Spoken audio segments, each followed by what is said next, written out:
If there was another security guard that replaced him through my 18th, like, I would not have made it to this point in life. Why? If like Plumber, he was literally. I have so much respect for that man. Yeah. Like he helped me out in so many situations. Really? Yeah, like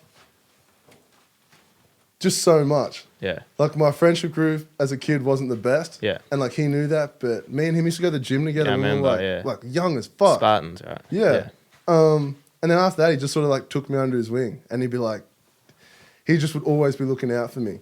That's like for example, I'd rock up to Bluestone and I'd be wearing a hat, and he'd be like, and I'd be like, where do you want me to put it? He'd just like throw me his keys, and it'd be funny as because I'd be pissed as, and I knew what sort of car he drove. Yeah. And I'm stumbling over the car, and I'm like, put it in the driver's side door because he doesn't. This is his old car, didn't have a button, bro. As I'm doing that, everyone's screaming at me. Oh, really? And I'm like, what the fuck? All these people are running because they think I'm about to jump in the car. Yeah, drive off. Yeah. All these people run across the road and stuff. They're like, what are you doing? Just like throw his hat in the car, lock it again, and just walk away. And everyone's like, oh, okay. Yeah. And I'm like, this was just. Yeah, it's a good fellow like that. Man, like, and he helped. And then there were times where I couldn't have gone to the gym and shit without him. So, like, the fact he was able to pick me up, drop me off, like, it meant the world to me. I think even he knew that too. So, fuck. Yeah, and when he messaged me out of the blue, I was like, I can't believe you watched this. Like, it means the most. When Matt did? Yeah. Yeah. And yeah, he does. Yeah, he fucking watches all of them. And he's like, it's just so good to see you doing, like, something, like, positive. And, like, bro, like, thank you for allowing me to get in a position where I can do some positive shit. He's a good boy. He is. Let's get into it, though, Sammy, because we know what we're doing. Yeah. All right. We're back. It's Different Kind of Genius. Another week again. It's always someone special, but this time we got the 3350 in the house, and it's about time we had Ballarat come down and represent us well. Coming through. I'm your host, Andre Kufe, and today with me, I've got Sammy Griffin. Sammy, how are you, brother? Good, man. Thanks for having me. Bro, thank you so much for coming down. Like, it's harder to get from Ballarat to Geelong than it is from Melbourne to Geelong. So the fact that you made the effort, I'm like, it really means the most to me, bro. Nah, enjoy being here. Thank you. Well, like, let's get straight into it, I guess. Do it. What's a man like Sammy Griffin get up to? How many episodes we got here? We got just one. Bro, we got nothing but time. Couple of things. I don't want to sound like, I don't want to sound like a wanker, but entrepreneur is probably the word for it. Couldn't think of a better word too. Yeah. So. What's going on? Wait, what's your job description here? What do you call yourself? Brand curator, is that right? Oh, no. You said something else, but that's even funnier. Renaissance man. What is all of this? Anyway, come back to me, yeah. Anyway, entrepreneur without sounding like a wanker, but I guess that's the label for it. So I own a dance school called Soul Studio with my wife. Congratulations, by the way. Thanks, bro. I'm a dad as well. Another big congratulations. It's just been a minute since I've seen this man, so I've got to give it to him when I see it. Yeah, dad to a little boy named Otis, who's 2.5. And recently started a clothing brand with Hugh that's sitting in the back there called Eclectic Decade.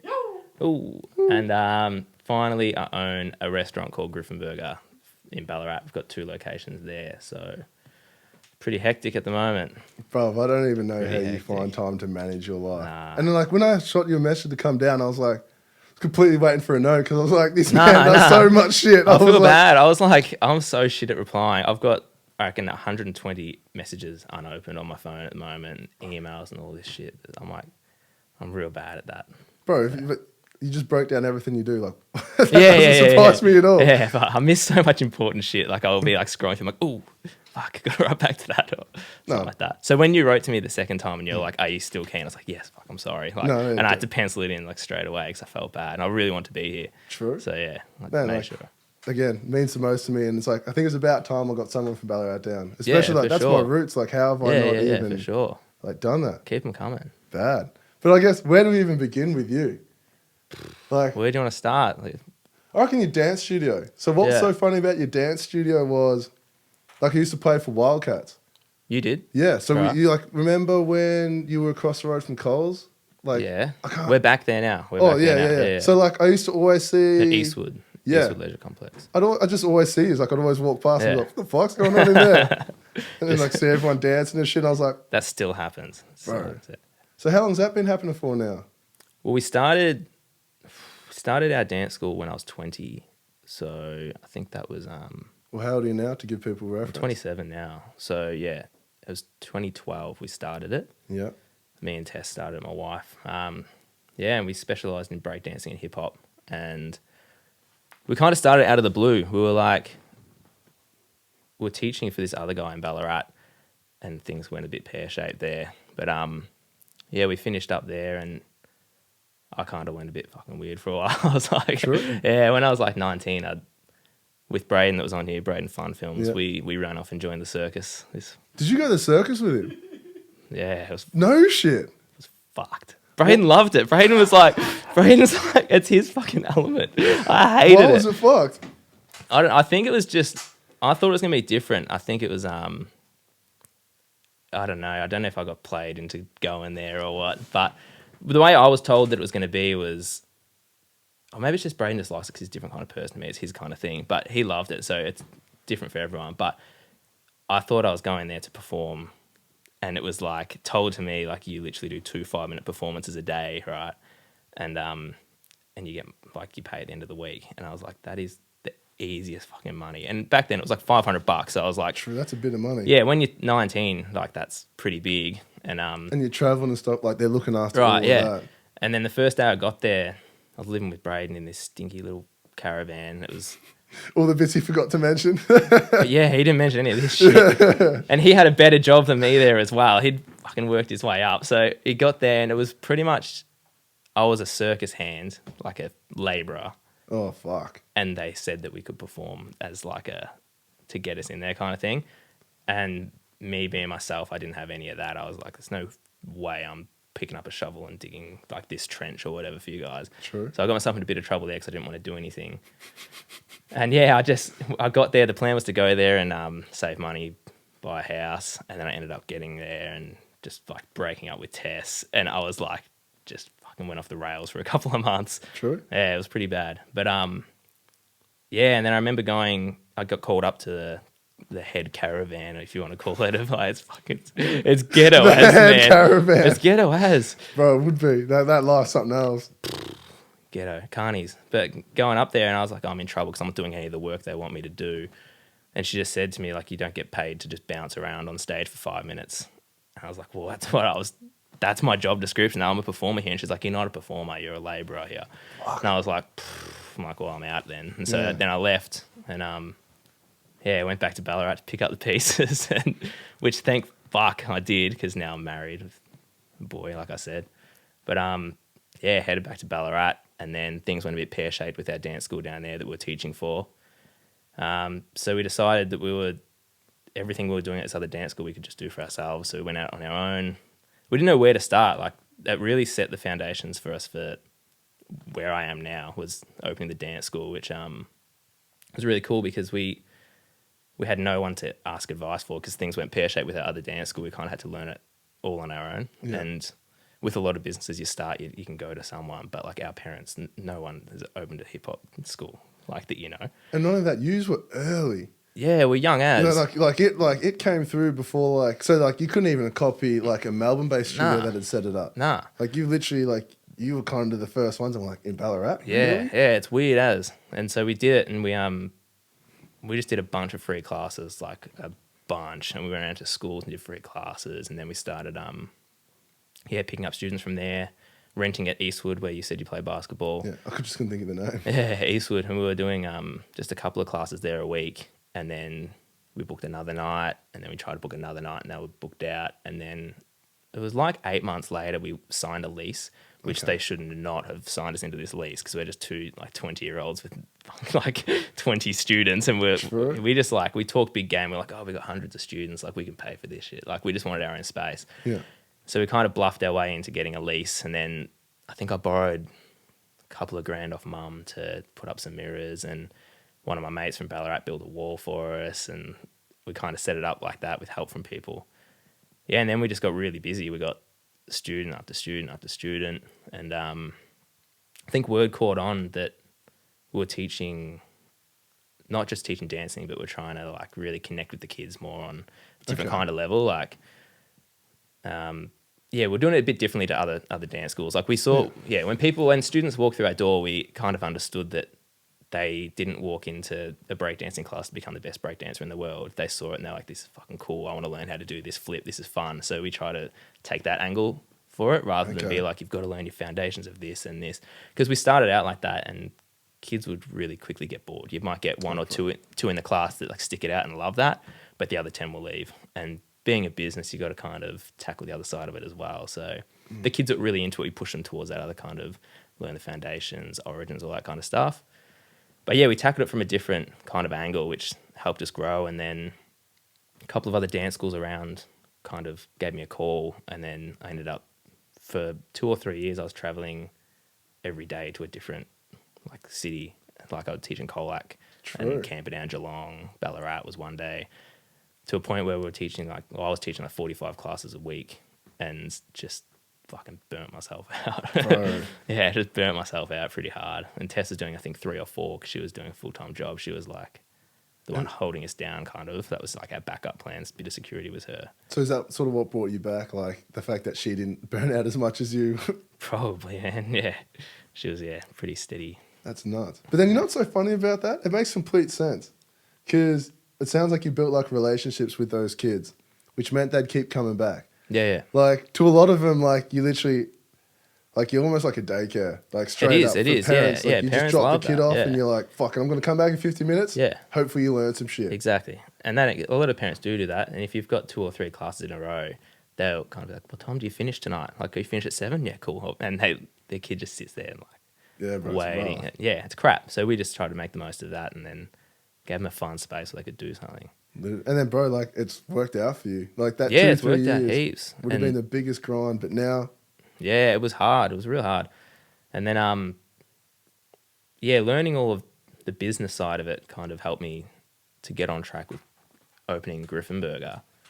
So, like, run us through that. How did that even happen? Because I remember hearing about it, and I was just like, one, this should have probably happened ages ago. Like, it was like, it's just funny how you were always first to that sort of shit. Yeah, it was weird. I never expected anything of it. As I did with Soul Studio, I never expected anything to come of it. And everything I do, I just kind of, I don't know, I just don't expect much from it. As much as I put in, I just don't expect massive results. Otherwise, I don't want to kind of get let down at the end. But that's very important too. Exactly, yeah. I don't want to get too ahead of myself. And yeah, my older brother, I started the idea with him. He's a chef at a restaurant in Ballarat, and he was hating his job, like hated working it. And like everyone does, you get sick of it and you think you could do something of your own kind of thing. So yeah, I was like, fuck, I've got this business shit down packed. Like I've got this dance school, which is like so different to any other business. But I thought I had it all. And then, we felt a bit dog. We were like, let's start something. We'll do something. Maybe we'll do a milk bar. And we were like, on Google, like looking up milk bars and like, what could we do in a milk? We'll make like the fucking coolest milk bar that anyone's ever gone to. Like we'll sell some real sick shit in this milk bar. That's still a dope idea though. Like, isn't it? Isn't it? Like... We're like, think something like that. And then, so we looked at some milk bars and stuff. Thank fuck we didn't do that because I can't imagine myself just chilling in a milk bar day to day. That would be not my thing. But we felt a bit dog, us two kind of partnering up when we got a family of 6. And we were like, we said to everyone, this is what we're planning on doing. Do you guys want to jump on board? Whatever. And my dad's been a plasterer forever. He's got his own business.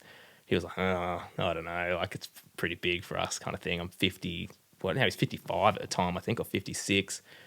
My sister just moved to Geelong and she was like, nah, I can't. Like I'm out. I'm starting a family in Geelong. My other brother Ryan said yes and then no. And I was like, well, it's too late. I've already signed everything, man. Like we're already we're done. He's like, oh, which we hadn't really. I kind of dogged him into that.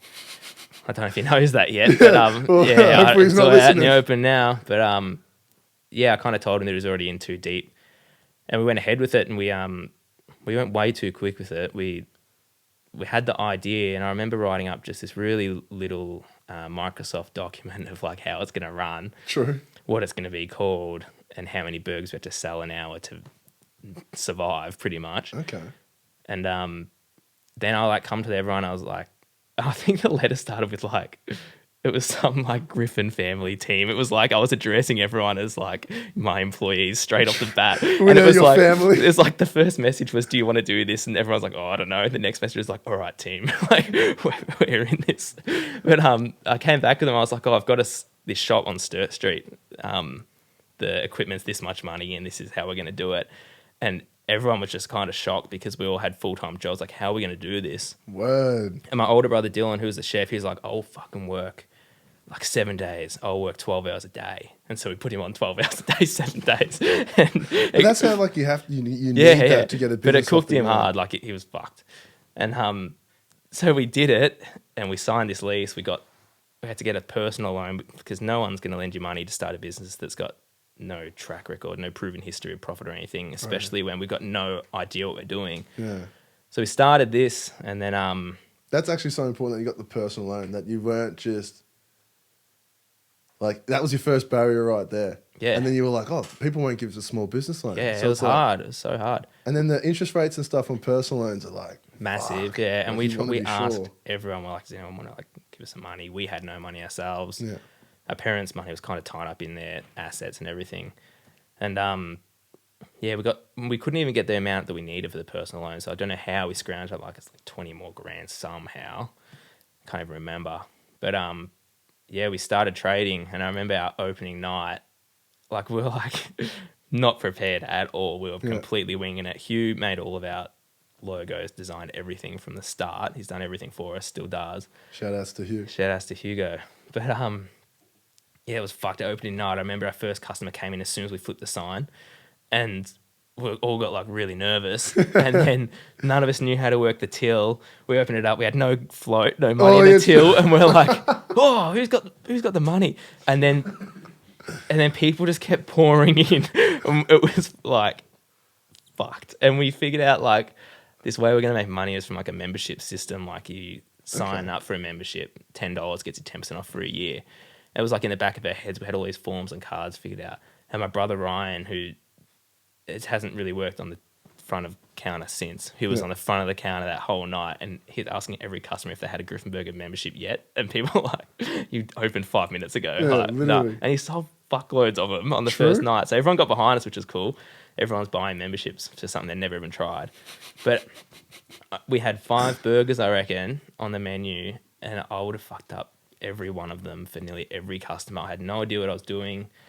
At my feet, we had no bins or anything anywhere. I just had like burger base and stuff that I built that were just fucking everywhere. I'd be like, "What's wrong?" Just like throw it on the ground. I had no idea. And so at the end of the shift, like we flipped the sign, and we'd think you'd be real positive, and we were like, "What the fuck have we just done?" Like, Literally. yeah, what have we done? And then it took, I reckon it was like 2 or 3 weeks until we started kind of getting our head around how it's all going to work. And a lady come in. I haven't seen her since. It was like, it must have been that good. She came in for like a second time. She's like, "I was there on your opening night." And she's saying that it was like not that great. But she gave us a second shot. Probably still shit the second shot, so she didn't come back. No, it's a learning experience. But yeah, we kind of tightened everything up. And then from there, there was so much shit went wrong.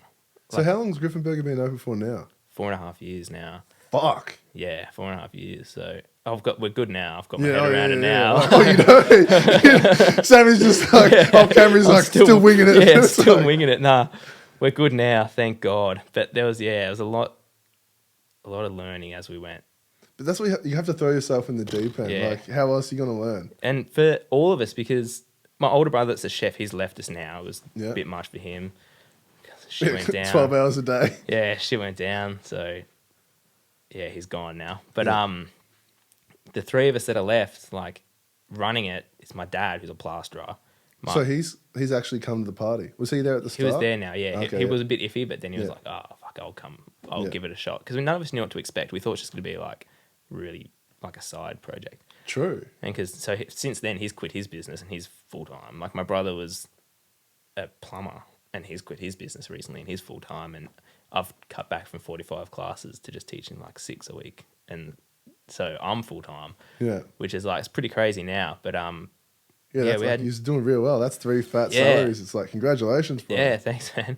But we had no idea what we were doing, and there'd be shifts where, because there was only 4 of us there for staff, we ideally need 5 to run it. If someone was sick, or 2 people were sick. I remember one day like calling in mum and like flipping the sign to open at 11 o'clock with me and mum and dad.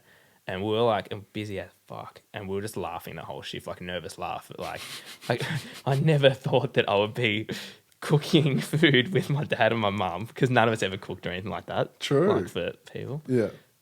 But yeah, it's just bizarre. And so yeah, from then like things grew pretty quick. Like I think social media presence helped a lot. With that, we were winging that as well. I had no idea what we were doing. Just had a Facebook page and... Bro, and then on that as well, because I know you won't do it, but fucking you have to sauce Griffin Burger's Facebook page. That shit is fucking hilarious. Yeah, it's funny now, yeah. And are you the one behind all that? Like, is that you? Yeah. Bro, that's 10 out of 10. That's a solid job. I usually tell people I'm not, because it's going to get me into a lot of trouble. Yeah. One day. I'm going to get like a king hit or something walking down the street by someone one day. Well, But... oh, fuck. And we're like, we're talking about that off camera, how it's so shit changed between Facebook pages. Like when you go to comment on something, you've commented and you realise, fuck, I've done that for my personal one. Yeah, and it always happens when I'm writing something I shouldn't write from a personal page and people are like, yeah, call me out as my personal name. People add me and shit like that. There's one... Because I don't tell people that it's me. I try not to. And then recently, I don't know how, but everyone... It wouldn't be hard to find out, but I was at... I don't know where I was at. I was out one night in Ballarat and I was having a piss. And I was pretty drunk. I was having a piss and I could hear these guys in the bathroom next to me and they were like having the funniest conversation. Nothing to do with Griffin Burger, but he was like talking to his mate about some French girl out at the bar and he's like, oh, bro, just all you got to say to her is, je m'appelle, and then your name. And I was like laughing so hard in the toilets and I was like, I've got to say something to these guys. And I've like opened the door to say something to him, and as soon as I've gone to say something like embarrassed and like Griffin Burger, and I was like, fuck it, just leg it out of there. I'm like, I can't. I've got to really watch what I'm like, Literally. what I'm doing. And People call me out on it all the time now, but and it doesn't help that you've created a family business behind the family name. yeah, I know. Like, it's just like in Ballarat. Everyone it's calls like, it now as well. Like, oh. and my dad doesn't fully understand all of it either, and Yeah. so he'll be like, why'd you post? Stop doing that, mate. So I'm like, it's good for us. Like, it will work in our favour. He's like, it's not. Like, I wrote something once where I just said, I think I said I'll be in Sebastian in 10 minutes if anyone wants to fight. Or something it was something like that. And just for reference, Sebastian's not where you say some shit like that. And I don't know. And half the time I'll write this shit and I'll be around mates or people. I'll be like, oh, should I write this? Is that funny? Yeah. And usually someone's like, no, don't do that. But I was alone. So I'm like, this is funny as. And I did it. And then I got a call from my dad and he's like, what did you do on Facebook? I'm like, I thought he'd been belted or something. Yeah. I was like, why, what? And he's like, oh, one of our customers from the hospital called up and he's like, I understand it, but he's like, oh, delete that. Like, we see the other side of violence. That shit's not funny. Oh, and word. like, and that's understandable. But fuck. And so that was pretty bad. So I just edited it to say, I'll be in Sebastian in 10 minutes if anyone wants a burger. Yeah. And so all the comments are like, fucking meet me there. And like all this shit. I'm like, why are you guys being so aggressive? I'm just like, just offering burgers out here. Bro, and then there's been so many, the best ones are the staff breakdowns. Like where a staff member will share a story with you and you were just fucking out. And they know now as well because someone will be talking to me about something and halfway through they can see me just like smiling. They're like, nah, fuck that. I'm not talking to you anymore. And they'll walk out because they know I'll start grilling them on Facebook. But it's weird to think that social media plays a massive role it's in huge. like a food business. And it makes sense. Like with all the critiques and stuff that are about, it's like, right. You need to have like a page with some tough skin to like attack back at that. Yeah, well, hardly any of it's even food related that I'm writing now. And that's, none of like, there might be a burger every now and then. Like when you remember, it's like, oh yeah, we sell burgers. Yeah. Here's one. Like someone the other day wrote, because we sell donuts now too, and I pumped those photos out, and someone wrote like, oh, cool. I post a photo of a burger, like, oh, cool, this donut shop sells burgers now. And I think I just wrote fuck up. And then it just like blew up. And I was like, I felt like I should not be doing that under a business page, but I think because no one's doing that, it's kind of working. It's funny. And none of that, every time you do it, it draws so much attention. Especially in a small town like Ballarat. Like when you fucking called out Steve Monaghetti, I was just like, that's 10 out of 10. Like if you were from Ballarat, like... Well, I was telling Hugh in the car on the way here, I was asked to be what is it? what was it? Youth ambassador for the Youth Awards. Oh, this year. Yeah. So I said yes to that, and nearly every second day I'm calling out the council for something, and it's not even like an issue. It's just funny as, and I think for Mother's Day I wrote something about our mayor Samantha McIntosh, and I said something about like use discount code MILF on your pre-order thing. Wait, this is business 101 as well. It's like you're copying a blueprint. It's like it's pretty bad. But I wrote that, and then I've done other shit where I've called other councillors like. Anyway, I've done all this stuff, and then they asked me to do the Youth Awards, and at first I was like a bit iffy, and there was a lot of stuff to do, and then they said, "Oh, just come and do a speech." And I thought it was like a speech to the youth, and I was like, "I've got this. I teach kids all day. I taught kids all day." I got there, and they're like, it was the mayor, it was all the councillors, it was every single person that I've just called out ongoing, and I was first up to talk as well, and it was just awkward as hell. It was like crickets in the background, and I literally finished talking and just like walked straight out the door into my car and drove off, and just didn't look back. I was like, just no goodbyes. You're like, see you. It was so bad, and they were just looking like staring right at me.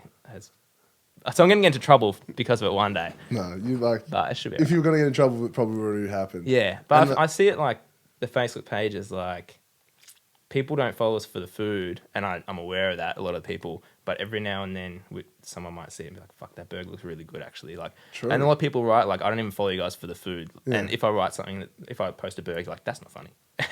But then, yeah, like it's like when you watch TV, you watch it because of the show you're watching, and then an ad might pop up of something you're interested in. So for us, the show people are watching is our shit talk, and then the burger might be the ad that pops up that might get them involved. Might not, but interesting. When you break it down like that, that's good.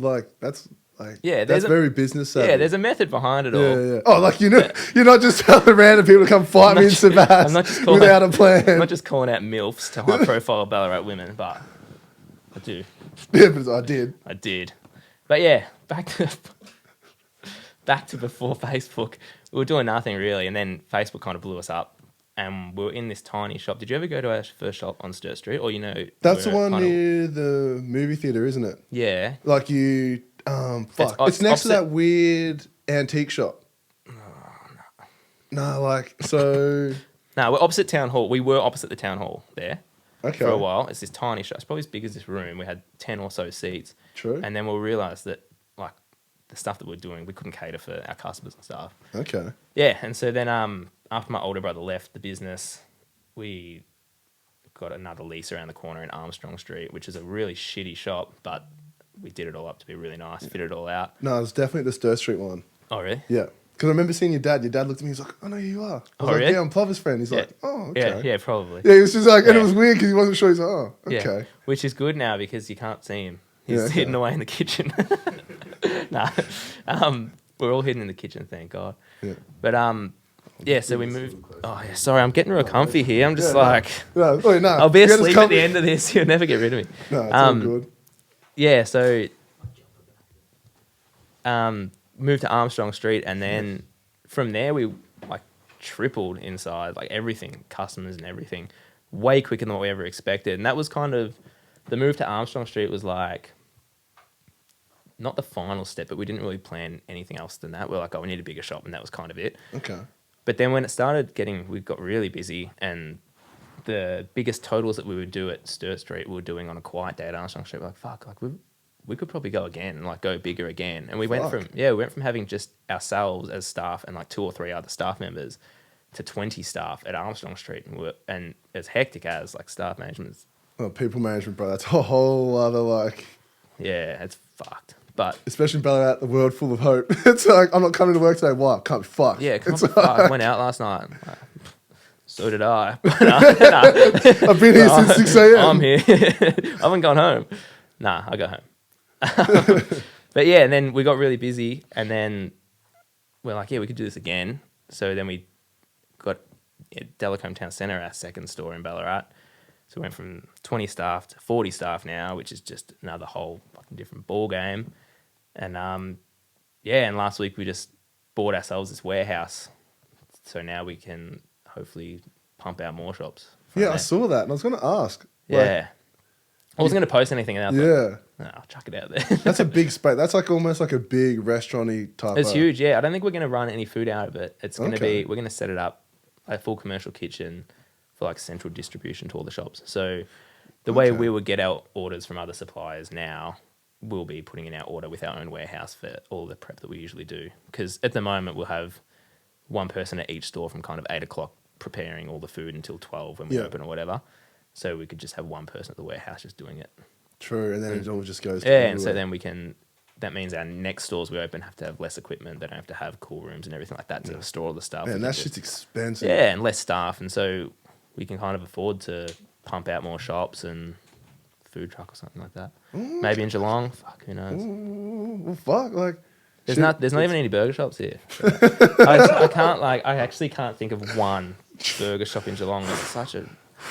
And I'm like, man, I'm so conflicted right now because like, the dude that made a logo for one of the shops made different kind of genius logo. Oh yeah, yeah. But we're sweet. There's no. I don't know what you're talking about. Yeah, it's like, nah, I'm just kidding. It's all good. No, I'm just kidding. Nah, there is grilled here. That's good. Just for a side note, fucking hate grilled. If you make sweet potato fries, you're an idiot. Yeah, they fucked themselves, didn't they? Anyway, fuck grilled.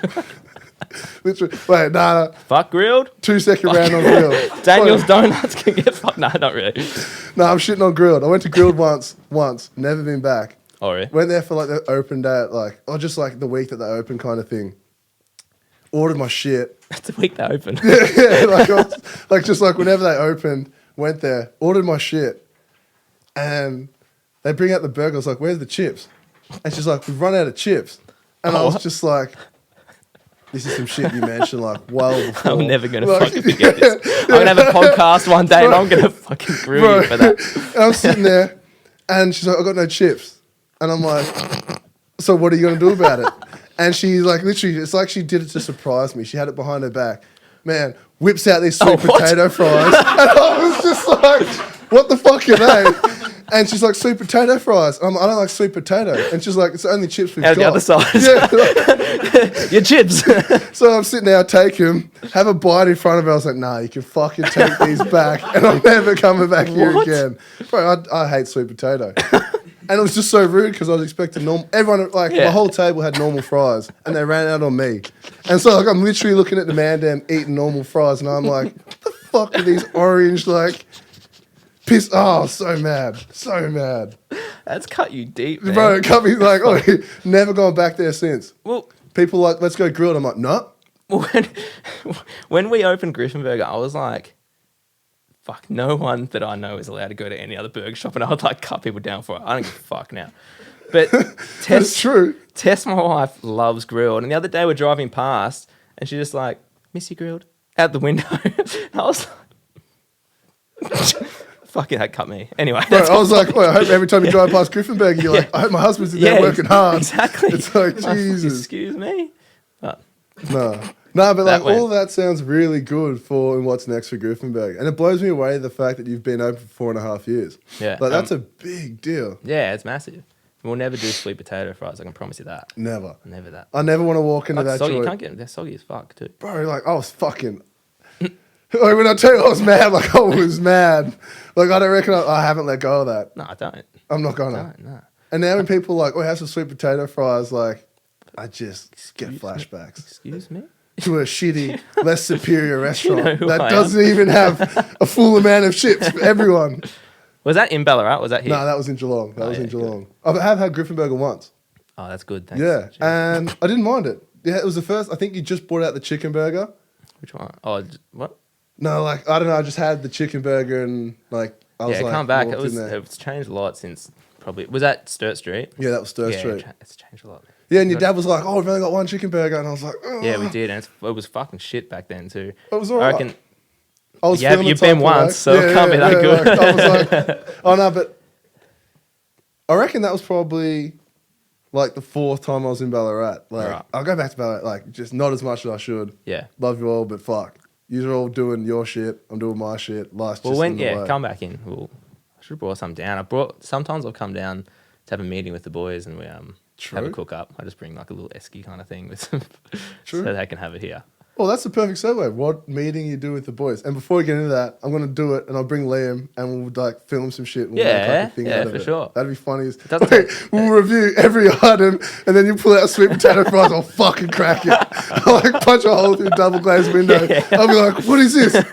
And they'll be in my back pocket the whole time, bro. like at Grilled. Let's just keep them in their pocket for you. Literally. That's fucked. Anyway, that's real fucked. They So, should, yeah. bro. So all the meetings with the boys. What Yeah. are the meetings about? Eclectic Decade that I mentioned earlier, that I'm wearing now.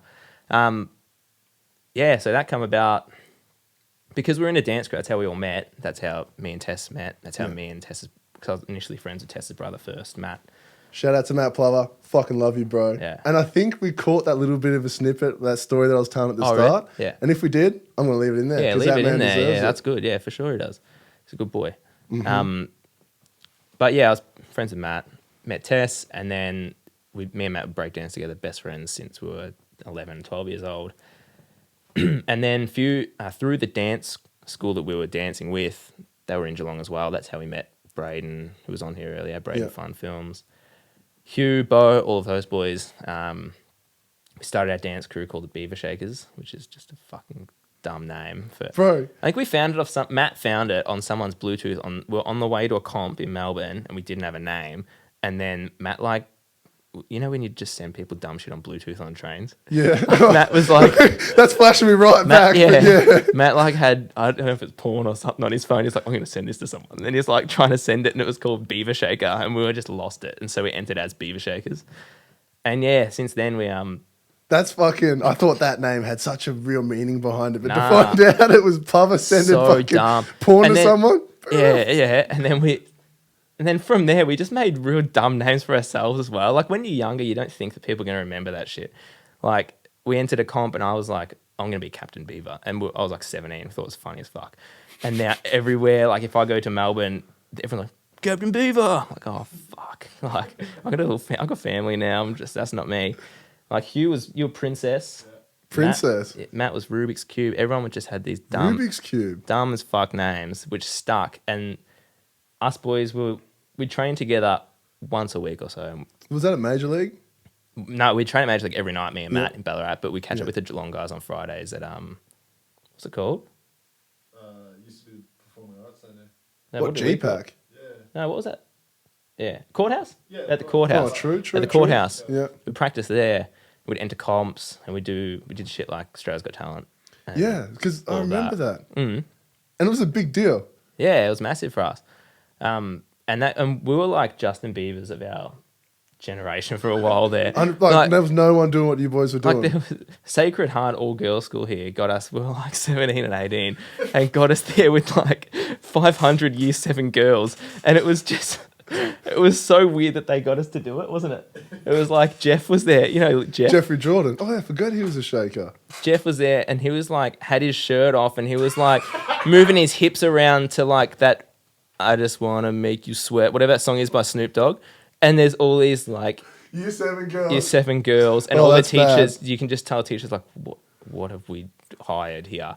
And a performance for us would be like 2 or 3 minutes. Yeah. It was an hour and a half or something, and we just pretty much winged it. And we like did questions, and yeah, it just got fucking weird as. But they paid us for it, and it was all right back then. But we do shit like that. Coming back to the names, I did. So You Think You Can Dance, and Did you really? yeah, Did it air? some of it, yeah. Okay. That was crap, but because I didn't get in. The first Fuck time, So You Think You Can first Dance. time I got onto the TV, and they were. Did you come to watch you? Yes. And they just grilled me, right? And I entered as Captain Beaver. They being- grilled you about what? I don't know. I think I had a Michael Jackson. Oh, they said my backflip was too low. 360 backflip wasn't. Yeah, it wasn't high enough. I was like, Wait, a 360 backflip wasn't high enough. yeah, apparently. I'd be like, jump up They were there. just pulling shit out, like, yeah. And I went as Captain Beaver, and then a couple of years later, I entered again as Sam Griffin. And I got to the stage, and they're like, Captain Beaver. And I was like, oh, fuck. So I was done. And because I went It out, just like, won't escape you. nah, and because I went out with, like, I didn't go out humbly either. I was a bit of a dick as soon as, because it was getting filmed as well, and I gave them what they wanted. Like, they were poking me, and I was giving it back. So I'm glad nothing else aired. You probably got lucky. funny. I couldn't imagine what you said Oh, after you tell it's- Sebas to meet you for a Yeah, I know. 1v1. It's like, There's this one thing with Matt. Come back to Matt Plover. This is like, we joke about this all the time. Probably the most awkward thing that's ever happened if it airs. We went on Australian Idol as a joke because we can't sing, obviously. We just did dancing, and we're like, I don't know why we did it, because you had to audition. It was like 12 or 13 hours you had to be there for, and you got called that up. was long. And there's 2 auditions that you don't see before TV kind of stage. We did the first one, and they're like, yeah, that's awesome. Come back tomorrow. And we're like, oh, fuck. And You're like, oh, fuck. and we're like 16 and 17. And we went back the next day. It was like, Wait, did you sing? nah, we just danced, right? Oh, okay. And we just said, oh, we'll give you guys a break from the singing because we just wanted to be on TV. And we Yeah. didn't realize it was like just not TV first. And they said, I'll come back tomorrow. We're like, oh, for fuck's sake. Went back the next day to the executive producers or whatever. And they said the same thing. Yeah, come back tomorrow. It's the television one. We'll film it. And we're like, okay, this is getting weird. And I think that they saw that we were taking the piss out of them. So they're like, let's take the piss out of these guys. Yeah. And they made us sing, right? And they're like, you literally have to sing something before. Like, you can do your dance, but you literally have to sing something. Yeah. And we sang Rihanna Unfaithful. I don't know why we chose that song. And Matt's idea was for him to sing it looking at the camera like ABBA, Mamma Mia. And I was like looking at him. And then when it was my turn, we'd swap and he'd look at me and I'd look at the camera. Right? And we sang this song. And as soon as we left, it was just like... Did you get to do your dance? Yeah, and they said no. Oh, like okay. after making us sing. So I think it was just like they fucked with us. And someone somewhere's got that footage. I know, like Channel 10 somewhere's got it. And if it ever airs, fuck, it'll be the most embarrassing thing ever. Bro. Funny as. Wait, that's 16, 17-year-old Matt Plover with like some This wild afro. hair. We go through a can of hairspray. But yeah, so Beaver Shakers, we got pretty into that side of things, performing and all that. Wait, just real quick. What stopped, like, how did that end? Because I always wondered. And I think it ended forgot to differently ask for Braden. everyone. I was like, Braden still dances more than any of us. Yeah.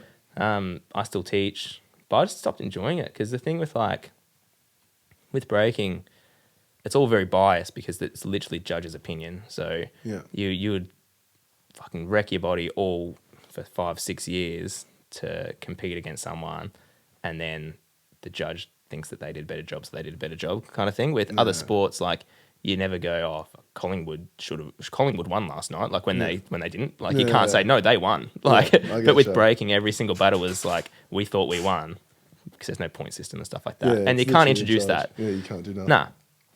And yeah, that I would take it to heart. Like, I would train my ass off, and then we'd lose. And Matt would take it to heart as well. I think that's one of the reasons why he stopped. And look, because we were doing harder shit than anyone else. Like, there's heaps of different sides. There's heaps of politics. Like, Break it down, because no one, like, people wouldn't know. Like, this is like, New for me, view this as is well. learning experience.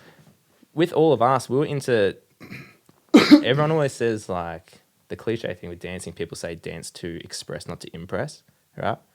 And we would dance to impress. We were like, we weren't being expressive. We were just doing the crazy shit that we wanted people to see. Like, we wanted to get reaction. That's why we'd perform more than these other people that were doing it. Okay. Because we fed off that. Yeah. And yeah, so for like 3 or 4 years, we'll go into comps where people were doing basic stuff, but they were doing it to the music and stuff like that. How you should arguably do it. Obviously, it's a dance. You should be doing it to the music. But we never did that side of it. Yeah. And then it wasn't until a couple of years later that when we started piecing that kind of stuff together, we were winning comps and we were doing really well. Yeah. But like, I spent 3 or 4 years trying to win comps. Like, this is fucking, like, why can't I win? Tweak everything. Now I'm winning, but I'm winning a comp out of other, like, everyone in Victoria or Australia or whatever, and I'm getting $300 for it. Yeah, that was the unfortunateness of that world at the time. Right? And then a big eye opener for me was when I started Soul and I was still competing a little bit. It showed one of the best guys in the world. His name's B-Boy Lilu. I don't know if you know him. No. French guy who's won the biggest competition ever twice, not back to back, a couple of years apart. And it showed like a documentary on him, and he was like living in this really shitty little apartment, like had just no roughing money, it. doing it really rough. Yeah. But he's the best in the world at what he does. And here I am in Ballarat, like fucking grinding, nowhere near as good as him. And there's just seemed like there was no future in competing or performing or whatever. And an eye-opener as well was Australia's Got Talent, because for us back then, that was our goal. We're like, we've actually got a good show, what we thought was a good show, right? And we got through to the stage, the live shows, He's made it far, didn't you? Yeah, we got a standing ovation, 3 yeses from the judges, and so we left and we were like, we've killed that. And then they called. That was the year that Justice Crew won it. Yeah. And so I think we were like second last audition or something, and Justice Crews were one of the last ones. And so then they called us back off air, kind of saying these didn't get through. We found someone else after. It's like false hope kind of stuff, and because it's not live, they can cut it and skew it. Yeah, they can make it. So we didn't get through after all that, and so we were kind of left thinking like, if it wasn't for Justice Crew, would our lives be different? True. That kind of stuff. But Yeah, because they had a little moment after that. fuck yeah, they did well. They had a They massive moment. went off dancing. They were like singing and shit. Good on them. But yeah, so that kind of threw me off in that sense. And then as I got older, I was just kind of realized it wasn't my scene sort of thing. Like people can do what they want and stuff. But some of my students were getting really good. Yeah. And their parents are kind of trusting me to look after them, and I would take them to comps because they're doing really good. And I took one of this guy named Lockie. If Lockie's watching, he's a legend. Do you know Lockie? Lockie Britt? Lockie Britt. Maybe. How young is he? I'd be 18 now. No, You might that's not a bit know too him. young, You might yeah, not know. yeah. Anyway, he was fucking sick from when he was like 12. And Oh, was he in one of your original videos? Yeah. There's this little 12-year-old in yeah, one of the videos. he's incredible, right? Yeah. And then I would take him around to places, and we go to comps, like kids comps and stuff, and he would kill it. He'd beat kids that are like 5 years older than him. And then when he started getting too good for kids comps, you take him to adults comps. And some of the people that are competing weren't back then. Now it's probably completely different. I'm fully out of that scene. But I just didn't want him to be around that kind of crowd when sometimes there was like people like smoking at the front, sometimes people drinking at the front. And here I am, I've taken him to a different state or somewhere. His mum's trusted me and putting him around this crowd. I didn't want him to think that I was like that. I didn't want him to turn out like that.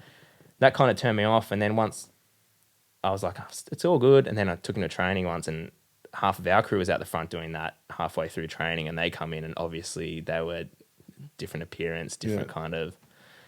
And he was getting old enough to kind of realize that kind of stuff. Yeah, he started figuring out. He's seen it enough now, and the fact that he's sort of like, hold on, why is he hiding this? And then I was just like, that kind of made me pull the pin on it, because I was like, he can do it. He'd quit now, but he should have kept doing it because he'd be fucking awesome. Fuck. But I didn't want to be responsible if he started doing that kind of thing. So that kind of put me off.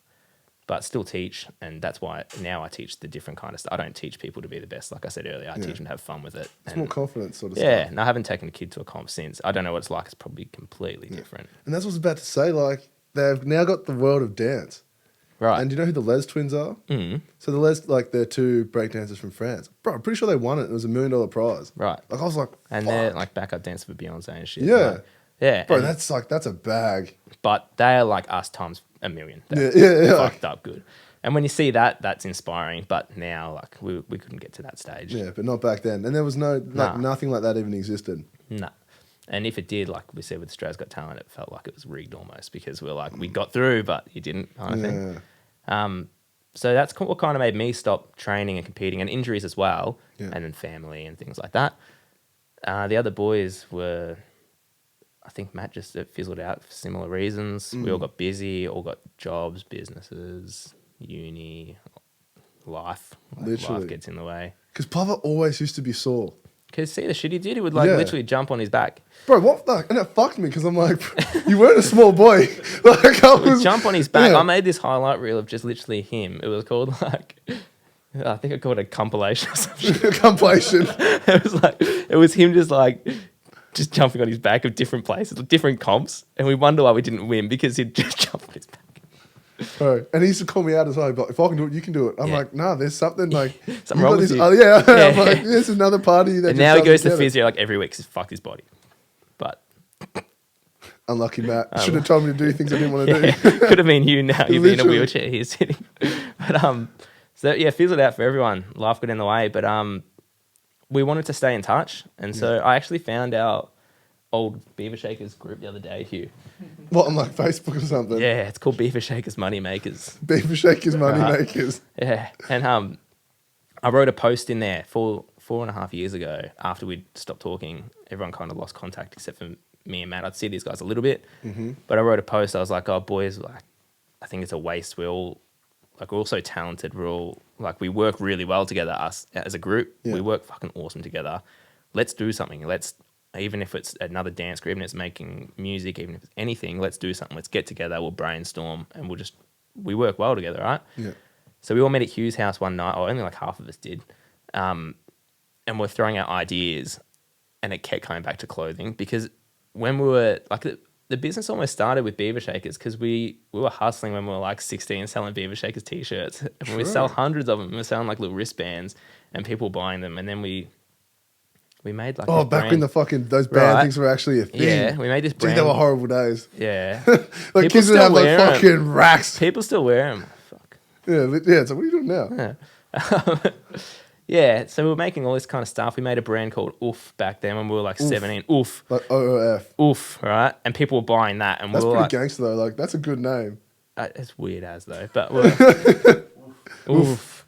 I think. Do you remember how it started? Well, you got your oofity. It's like Whoa. Nah, but before that, it started this fucked up way. Anyway, we did that, and then when we were talking, it just kept coming back to clothing. But then I was kind of trying to go off topic. I'm like, but if we did dance, and like I was true. trying to Oh, get you back trying to pull it back. and then it kept coming back to clothing. I'd be like, we can dance to performances and then sell our t-shirts, and like it kept coming back to that. And Bo was like, so we're starting a clothing brand. True. I'm like, yeah, we're starting a clothing brand, and then it worked out. It was me, Hugh, Bo, and Braden, and then Braden, he was really into it, but then more for the editing side and stuff, which we'll get him back to do that. So he jumped out.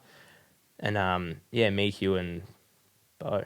Word. Yeah, so we come up with the name Decade, and then that was taken by someone else, so we had Eclectic into it. What's decade mean? Well, because we've been together for 10 years. Oh, so I'm that was our fucking so friendship, stupid. right? that didn't even connect. I was Yeah. like, what's decade mean? Yeah. I was like, oh, decade is a literal period of time. Exactly, right? And then I remember the... Fuck, I'm so dumb. Well, that's our fucking brand's gone. That's I was just so Nah, that's confused. cool. Like, I was just like, what is that? Decade, 10 years. Oh. But yeah, the logo, I think the logo came, I was teaching a class and I sent, do you remember the Snapchat I sent you, Hugh? And it was like, you still got it? Yeah, I just like drew on Snapchat like D with the tally, Decade with the tallies. Send me that Snapchat, Hugh. Yeah, if you got it, I think Yeah, I'll still I'll have it edit that in. somewhere. And that'll be in that group chat where I wrote, hey guys, let's do something, whatever.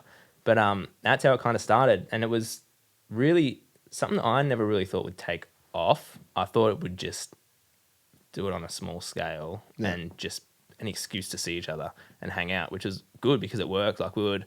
It's a social like gathering as well. And then we'd find ourselves like, I reckon we went hardcore for a couple of months where we would have sketch sessions and do everything. True. And Yeah, then- because you used to tell me about the meetings. Right, and then we realised it was harder than what we kind of thought to get it off the ground. And then the meetings became less frequent, but we'd get more done when we would see each other and we'd do online meetings, phone calls and stuff like that. And then we just had a world of trouble with suppliers, and because the shit that we're doing now, we're literally 2 or 3 weeks in, which is very early on. It's not the stuff that we want to do yet. Like this is like Yeah, no, I've heard that. I've all of heard- our stuff that's coming out soon is really different kind of stuff that you wouldn't have really seen before and really complex. So one of our suppliers said to us, for me to make that one garment, it will take one person 1 day. So it's going to cost you like $400 or something for that one thing. No one's going to buy a startup brand's top for... We've got to make more than $400. That's what it costs to make it, right? So we can't... Yeah. So It's like how much do you charge for like one? Like, exactly. piece? And so we've found some suppliers we can work with that could do it easier. But the cost of doing it is still huge. So we've got to get our brand out there, sell some stuff to fund the real Decade stuff we want to do. So all the stuff now, it's dope. It's really cool. It's stuff I'm still really proud of because it's not like we haven't just bought as color t-shirts and put our brand on it. Like we've built everything. Like we've built the fit, we've built the material, we've built everything from scratch. And it can look like a lot of brands do just brand slap and put their stuff and they go massive, which is good on them. If you can do it, I can do it. But we didn't want to do that. We want to be more personal. So that's what we've done. And hopefully we can sell some more of this stuff and then really bring out the stuff that we want to bring out, which I think is what will take us to the next level. True. Yeah, from like I've heard a few ideas, and you're definitely going to be completely different. Exactly. And I think the reason it took so long as well is because none of us could really afford to take time out of our lives to start up something new. And I think that if you can afford to, if you're doing absolutely nothing with your life and you start up a brand, it's not going to work, because if you're doing nothing, chances are you've got nothing to fund it with. It's going to be really fucking hard. So we had to all work still. And with me, with 2 businesses, I feel like it would be almost disrespectful to Tess if I was like, I'm not teaching any Tuesday classes anymore because I'm going to start this clothing brand with my mates. And that's our main source of income. Yeah. And then it would be disrespectful to my family if I was like, sorry guys, I'm not managing Griffin Burger on this night anymore because I'm going to start a clothing brand. Yeah. So we just snuck it. Wait, Liam, can you push that light in a little bit? Perfect. Yeah, so we just snuck it all in around our normal lives, just pretty much out of respect for ourselves and respect for other business partners, until we feel like we can make some money from it, you know? Like, and we're still going to keep doing that. Just it's chipping away in the background. Yeah. But then one day we'll be able to like really Go commit right in. ourselves to it. And you said something really important there. Like, if you're doing nothing and you're trying to start a business, like, how's that even going to work? Exactly. Like, there's actually so much to that. Like, you don't have any form of income. You don't have that work ethic. And it shows that you're not, like, if you're not driven enough to have a job already to support yourself, kind of thing, what makes you think you're going to be driven enough to run a business? 100%. Hard as fuck. A lot of people jump into businesses straight, like head first, and they fuck it because they don't know about it. Like what we did, we got very lucky with Griffin Burger because we jumped in head first, but we got very lucky. Which, if I had my time again, we would have been bigger, quicker, I guess, because I would have known. But it's a learning curve as well. Well, now that we're there, break us through that, because I think there are a lot of people that want to start a small business, but they just don't even know where to begin or the things to think about. Like, what would you have done differently for Griffin Burger? I would have just planned more. Like now, my mind works in a bit of a weird way. Like I feel like it's a bit different to a lot of people, where I've got business ideas. Every day I'll think of something. And I used to, when I was like 18 or 19, I'd be driving to classes and I'd call my mum on the way. What are you fucking laughing at? the amount of these. Oh, yeah, I know. I was like, I got a spat too. That's I'm a mess right now. Well, hide that angle. I'm like, I'll call my mum and I'll be like, what do you think about fucking, it would be just something real shit. And she's like, oh, probably not Sam or whatever, right? And then it still happens. Every day I'll think of something and the person I bounce it off is Hugh. But I go pretty next level with it. If I'm like confident in something, I get Hugh to make me a logo and I'll make a business plan for it. So I've literally got on my laptop, if anyone steals my laptop, you're going to make some fucking good businesses. I've got like folders with like business plan, all of which I've got everything down to like running costs, like how it's going to work. I've got the logos, the designs. If it's a restaurant, it's a menu. I've got everything ready so that one day if I've got enough money, I can be like, well, I'm ready to do this. Fucking chuck it out there. And I think a lot of people like will have this really good idea for a business and might have money there and just go, yeah, let's do it then. And jump like what I did, jump head first into it. And then you drown because you don't know anything about it. You don't know anything about the market. And your idea might be shit, but you think it's good at the time. Like, have you ever like looked back at a photo of you like 2 years ago and you're like, what was I fucking wearing? But Bro. at the time you're like, I look sick. Like I'm wearing this out. And like We had the conversation about my flat top. Exactly Like, right. I was exactly. like, what the fuck was I thinking? Yeah. But then imagine back then if like you thought your business idea was as sick as your fucking flat top, you'd be like, I'll be rocking my flat top until I drown. until you drown, right? And I think a lot of people don't see it. Same with tattoos. I've got some shit tattoos, but if I thought about it a bit more, I wouldn't have them, right? Yeah, so that's that. But So planning, you'd plan it. You'd just plan make it sure all, yeah, and plan every aspect of it. Like it is good to put yourself in the deep end sometimes because it forces you to work harder and Try to breathe. And but just know a bit about what you're doing. Have a clear idea of where you're heading with it because a lot of people don't, and you see it all the time. And it sounds pretty mean, but I can call it out for someone that I see start a business. I'm like, fuck. Have a look. I don't think that's going to take off because a lot of people will jump on a fad as well. They'll be like, I don't know, for example, like Fortnite. Remember that was, is it still massive, Fortnite? I'm so disconnected. Oi, Liam, what are kids these days playing? I've got no clue. Fortnite, right? Yeah. So all my students were going through this like phase of just doing the Fortnite dances and that's cool. Do whatever you want. But it would be dumb for me back then, which a lot of people would have done, to go, I'm going to start a dance school that teaches Fortnite dances. Oh, okay, I Right? get you. Yeah. So you jump on a fad and then that fizzles out. And what have you got? Then it's hard to go, oh, that Fortnite dance guy's now teaching breakdancing. But for me, I could go, all right, for the next couple of weeks, I'll do a few sessions on Fortnite dances. Okay. Because I've already got that Yeah. kind of base. So I think a lot of people jump on trends and do that kind of thing. Which clothing, it's cool. It's easy to jump on a trend because you've literally got a season, you drop it, and then you can just get rid of that collection, start something new. But a lot of people base their whole business around what's cool at that time. Yeah. And then, like, I guess I've just had this conversation with a few people that are doing, like, clothing design and stuff like that. Right. A majority of them, it's fucked up because people got to figure out who I'm talking about anyway. Is it me? Is it me? No, it's not you. But they've literally got their next 6 months worth of drops. Right. And it's one of those things where you can't spot the trend before it happens. So half of them are like, they've got a few pieces in there to hopefully try and set the new trend. Well, when we started Decade, what we initially were going to do, I said not long ago, I'm like, thank fuck we didn't do that. Like, because we were in the planning and we did a lot of work on this certain thing and then that was gone. It was like a tall tee idea.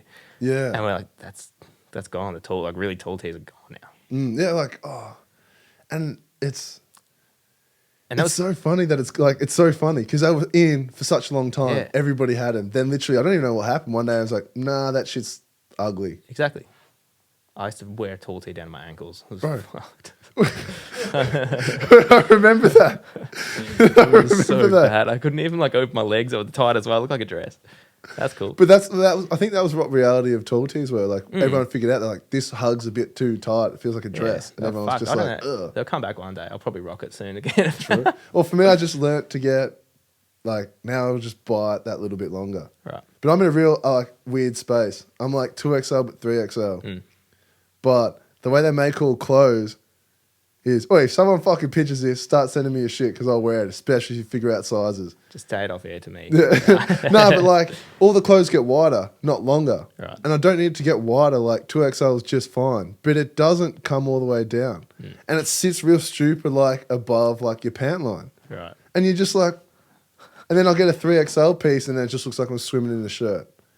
And you're just like, where's the 2XL and a half? Yeah. I'm like, can we make tall tees but not tall tees and just like have them come shorter? Yeah. Like, look after bigger people. Fuck.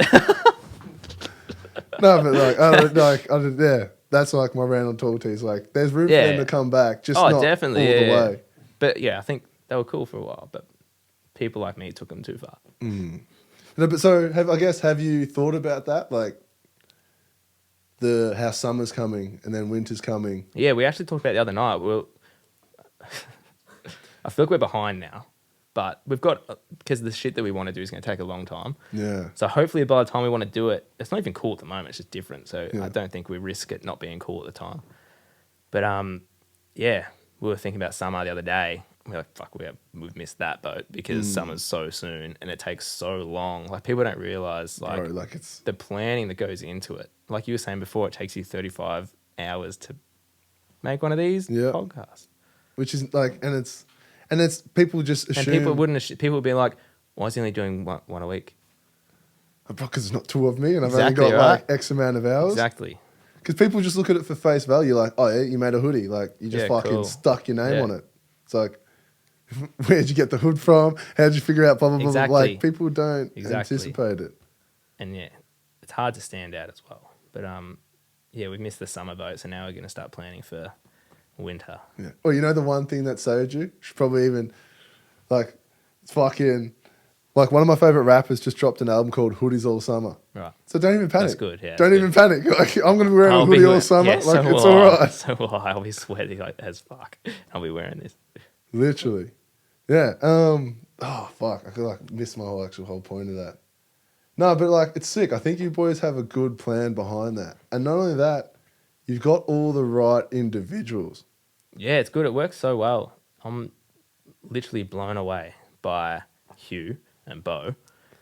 For like You're blown away by Hugh. You said it before. You feel like he's set the benchmark for clothing. bro, like the benchmark now, anyway, how I see it is if you're gonna get AS color and print some shit on it, Yeah. you better have fucking 10 out of 10 visuals Right. or some shit to And compete. it blows my mind because for every other business I've ever done, there's not the behind the scenes work that goes into a post or anything like that there is for Decade. And we're like Griffin Burger, I could do a post just now, post it, and I'm okay to put it on. Oh, our it's like, page, yeah, right? you got like your Twitter fingers. Like you can just Exactly, type some shit, do post it, anything, yeah. and then But then with us, we've got this brand image that it takes a shitload of Hugh's time, valuable time. He's a busy man. I just get blown away by how the end result, something that I would witness the photo being taken, and I'd be happy with the initial photo. Okay, that's sick. And then it comes out with like all these fucking flashes and all spinning and music and all this stuff. It blows my mind. bro, like that's an episode for another day. Like the genius of Hugh. Like it's something else. Like he's put You in need a to lot put of a whole work. season away for that. Bro, like I wouldn't even know where to begin.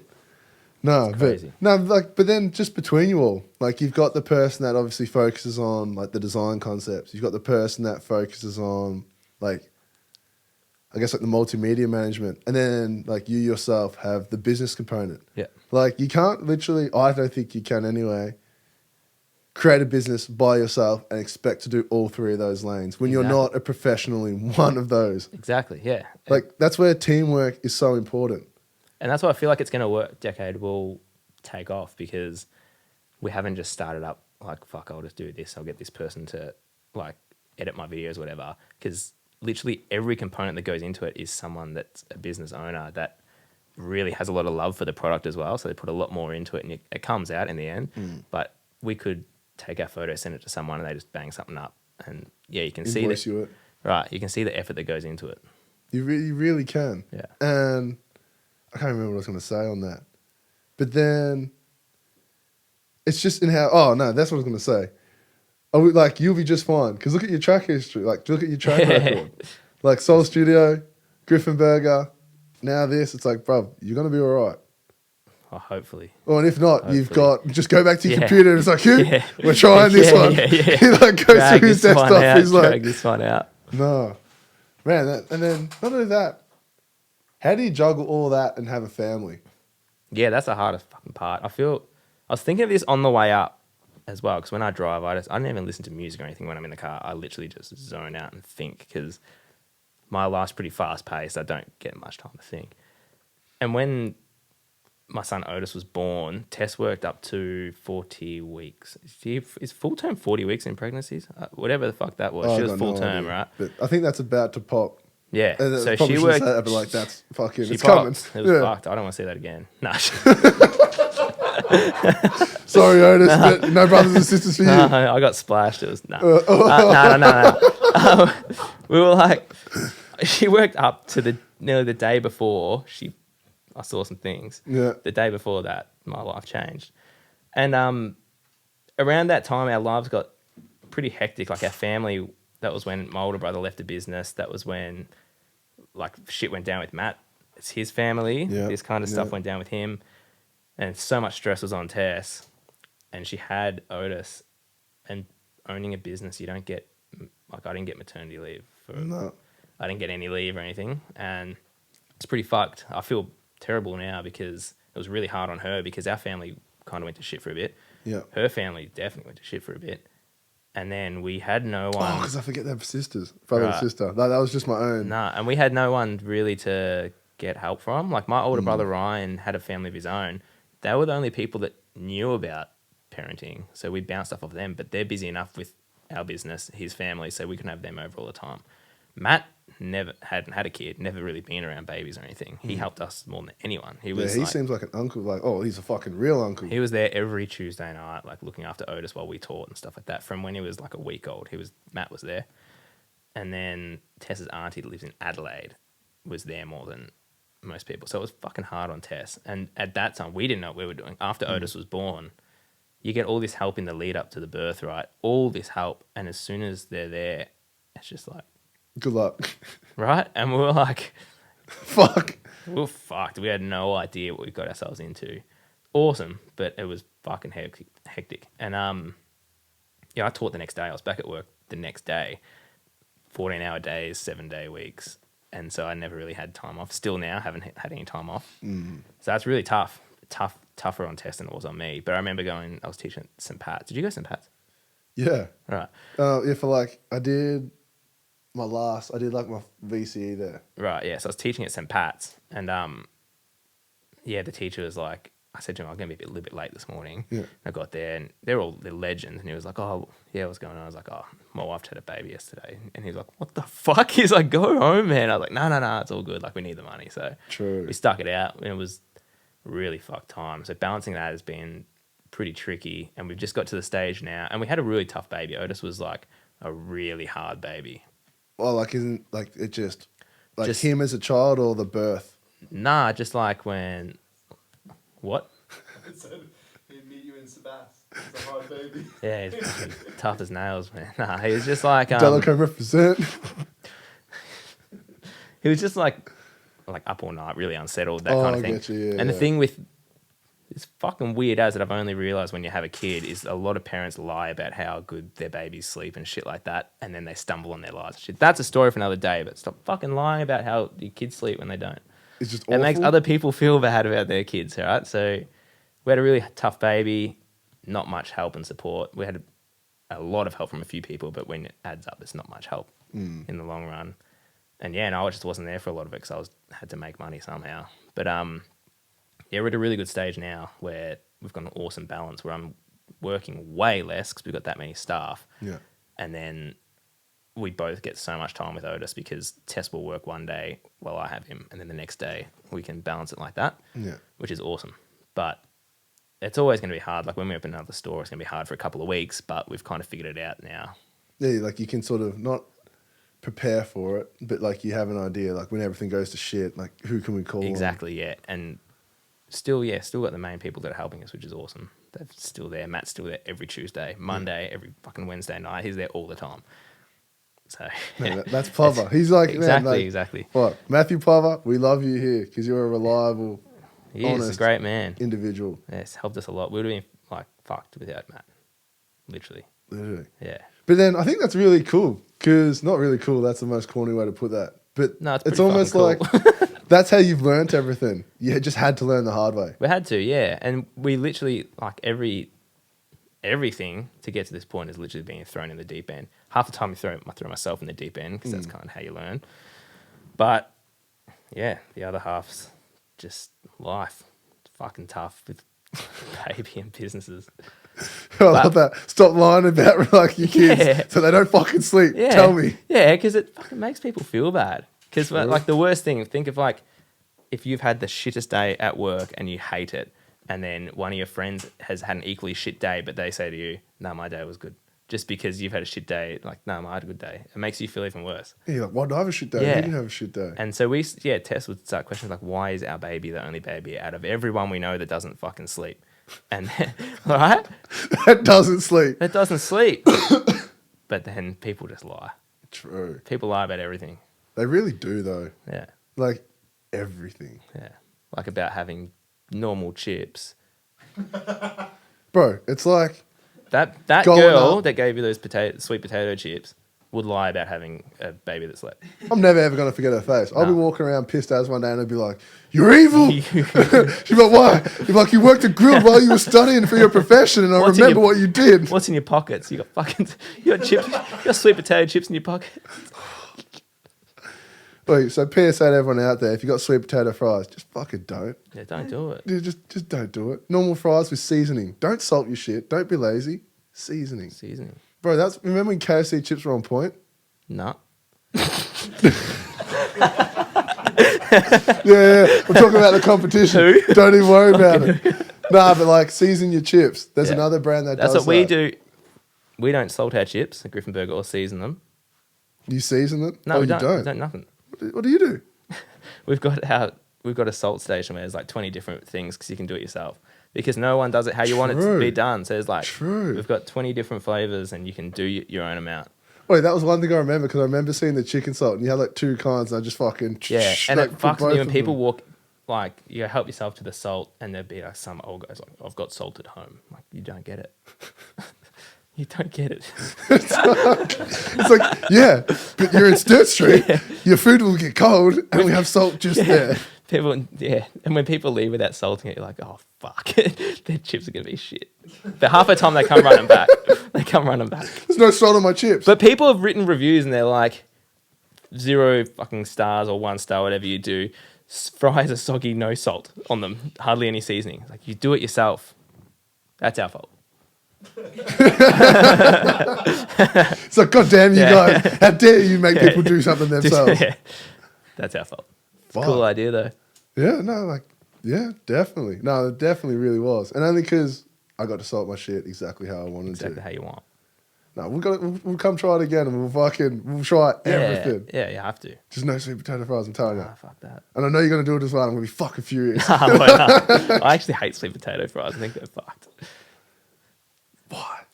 Like, there's so many potatoes on the earth and yet you use sweet potatoes. Like, what the fuck is wrong with you? No, but anyway, what's next for Sammy Griffin? What's next? Fuck. I think head first into Decade. Maintaining what I've got with Soul. I'd love to not teach anymore in the sense it would free up time for something else. But when I'm teaching, it's like a release from everything else. It's when I'm not thinking about business stuff. I don't even look at my phone. So that, I think that's what keeps me sane and thin. True. I'd be fat as fuck if I didn't teach. Yeah, especially working, like all that food's yours. Yeah, right. Yeah. So I think I'm going to keep Soul and Griffin Burger. We're going to try and take that to the next level. Like I said, we've got our warehouse. We're going to deck it out with the kitchen, office upstairs. Bro, that's some big things about to happen there. Right. So that'll be awesome. Hopefully pump out a few more shops there because we can manage it now. We've got like our blueprint of how we're going to do it. Yeah, head first into Decade, really try and grow that. And then if it's all still manageable, open up the laptop and track something else. True. Which could always happen. I was about to say, what do you think's the... Oh, no, like you love it as well. But is finding dance teachers hard? I've never done it. I've never got someone else to teach my class. Interesting. Yeah. Is that just because it's like your baby and you don't want to let go of it? Kind of. And there's a difference between being a good dancer and a good teacher. And a lot of people hire good dancers to teach and then fire them and get a good teacher. Like, I would trust you more with one of my dance classes. I would say teach them the fucking chicken dance or something. I don't care. I could teach them some shit. Right? Just probably not how to dance. Right? Teach them that, and I would trust you more with them because that's how I want it. I'm not looking for the best dancer to teach the kids. Yeah. So yeah, I've never got really anyone to cover. And I think that's like a major character flaw is that a bit of a control freak as well. So like even with all our businesses now, I'm like my brother and my dad know it 100%. Where like, yeah, I'm just a massive control freak. I won't delegate things, which I should delegate and stuff like that. Big character flaw, but I think that's why I've got to where I am because I'm in charge of it and I know how. And if someone fucks something up, I don't want to be like, you fucked that up, like whatever. So if I do it, I know it's going to be done how I want it to be done, and I don't want to have to like have a go at someone for doing it wrong, kind of thing as well. Where definitely soon I'm going to have to start to delegate. Yeah, that's what I was going to say. I was like, and so much shit's going to go south. Maybe because of it. Maybe not. Like I reckon if I gave someone else our Facebook to do a post and they wrote something that I've written, I'd be like, what the fuck? It's my business and you're asking people to meet you for a fight. It's like, how dare you? Yeah, but because it's me, that's why I'm so glad that like my brother and that they'll laugh along, shit like that. But yeah, because they're all vested. But if that was someone else doing it on my account, I would definitely be like, that's fucked, man. You can't do that. And not only that, especially because that represents you. Exactly. Like that really represents you. Like, and knowing that people know that that's kind of you. So if you're out saying some more wild shit that wasn't you, you'd be like, whoa, whoa, whoa. Yeah, and like someone today just wrote to us and just wrote, your page is fucking loose. It's loose. Yeah, and I was like, I never thought when I started this burger shop that someone would be like, you guys are fucking loose. That'd be the most interesting feedback to get as a burger shop. You're like, how can we put this into a 5 out of 5 review? Because that's what this was. Exactly. But I think that's what's next, just maintaining what I've got and growing it step by step without getting too ahead of myself because I know it could all come crashing down because of one fuck up. So. And you know that, like, you've stepped in the fashion world now. Like, all you need is one bad piece and it's like...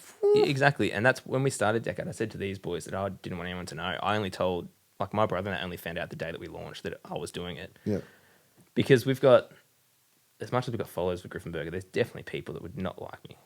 And with everyone that does anything, right? And I didn't want people to be like, oh, this guy from Griffin Burger is just fucking doing a clothing brand now. Like, he's just trying to make more money or whatever. When it's completely opposite, because we started this before Griffin Burger even started. True. So it was a blueprint for that long ago. So long ago. It was fucked. But it's kept us in contact. We're here now together, and that's the best part. I don't care if we fucking go broke and never sell clothes to anyone other than our friends, right? We could do that forever. Just keep chilling. Wait, that's the key, like the trick to why your shit works. So Yeah. Hugh's face was just like, yeah, I know. this motherfucker, this is my outlet. Yeah. Like, These guys I put in care. all this work for free. These guys care. I got Griffin Burger. Fuck it. Like, I'm about to open my third store, Hugh. What are you doing? Yeah. I do care if we make money. We're going to make money. Because everyone watching this is going to be like, that hat is fucking, like, that's okay. Well, I might get Show it. your jumper off, bro. Show your jumper off. And that was interesting because I just I'm sweaty as. I wasn't going to wear this, and I True. wore it earlier because we did a photo shoot. I was like, I'm going to wear this in this little thing we're doing, and I put this on top, and I'm hot as fuck. And it doesn't help with all the lights as well. Like, It's cool. Yeah, the lights. It breathes easier, like cool in summer, warm in winter type shit. Hoodies all summer. Hoodies all summer. Nah, but that's fuck. And then not only that, that's like your reasoning for why you do businesses is probably why you do so well as well, because you don't do it. You're like, fuck yeah, this is a sick idea. I'm going to sell 200 hoodies and make bank. Yeah. You're like, nah, the reason I do this is so I can stay connected with my homies. Exactly. And that was, when me and Tess started our dance, it was kind of because we had to, pretty much. We had nothing else. But with Griffin Burger, it was so we could our family could kind of be together all day, every day. So, like, I'll go from one job where I work with my wife next to her, which is fucking awesome. Mm-hmm. Then I'll go to Griffin Burger where I work with my family, and we've hired all my mates, and then like Hugh's our designer, one of my best mates is our accountant, and like we literally bring everyone in together. So I'm surrounded by all my friends in that job, and now I've got this where I see my friends that live in another town. So it's cliche as fuck, but it doesn't actually feel like work when you're surrounded by people that you've known forever. Bro, if it was work, you could not put in the hours, and I'm sure you do every single day. Exactly. Like it's just not sustainable. No. And then you've been doing all this for 4.5 years now, and it's like you own two businesses. Like, I'm going to make my shit even harder. Right, but the weirdest thing is now it's like I've got the most on, and it's the most relaxed I feel. Like, 'cause I feel like I've got my head around it all more than like I used to. Like how I said I was drowning before. I used to feel like I was constantly drowning, and if I got to teach here, I got to teach in Colac, and I would work like from 9 till 2 at Griffin Burger, leave at 2, drive to Colac, teach till 7 there, get home at 9:30, do some book work, and the next day it would be to Geelong, the exact same kind of thing. But now I've kind of like working a bit smarter than what I was. Not harder. Yeah, I was going to say that. I was like, I don't want to fucking say that. No, but then you know what's so funny though? Like, there's only certain type of individuals understand that. Yeah. Because everyone's like, no, fuck it. If I just spend 40 hours doing hustle, some shit, gotta grind, it'll be gotta right. hustle, gotta do this. Like you do that, have to hustle, but yeah, I think some people are just doing too much. Take a step back. Yeah, too much, or it's just they've been doing it for so long they forgot what they're doing. Yeah. Like it's like, why do you even do that? Or not. I shouldn't say too much, but too much of they might be focusing on the wrong thing. And that's what I would have done. I would like no one could tell me otherwise if I was focusing on the wrong thing. But this is going to work. And True. No one would tell me otherwise. But it makes sense. But I guess, Sammy, we're at that time of the day. And you're a smart motherfucker, so I'm very interested to hear what you have to say. I'm going to let you down on this for sure. Nah, but Sammy, like, what's the one thing that you wish you were told as a youth? Right. I was thinking about this, and there's not a thing that stands out because I don't know who the interview was that you've already done where he said he was told heaps of things already, but he just didn't take it on board. Andrew Minnie. All right, and that stuck with me as well because that's very similar. But yeah, no one could have told me anything. But I wish that someone could have told me to take advice. Right, so that was the one bit of advice I wish I was told was to take advice. That's real, because I say that all the time. Like, we just don't listen. Exactly, and then I was trying to think of advice that I had been given, and there's so much general advice that people give that it means like to me, it meant nothing unless it's kind of tailored to you. So in the sense of like, I could sit here and say to start a small business with a social media presence, you need to do this and this and this and this, and give you all this advice, which is already out there. Or I could sit down with you after this and be like, to grow your social media, you need to do this and tailor it to you, like tailor the advice, because advice is out there for every single thing. You can find any bit of advice, but unless it's tailored to you, like in the way that like exercise and stuff, everyone knows how to get fit and exercise and lose weight. The advice is out there. You eat healthy, exercise, all this kind of stuff.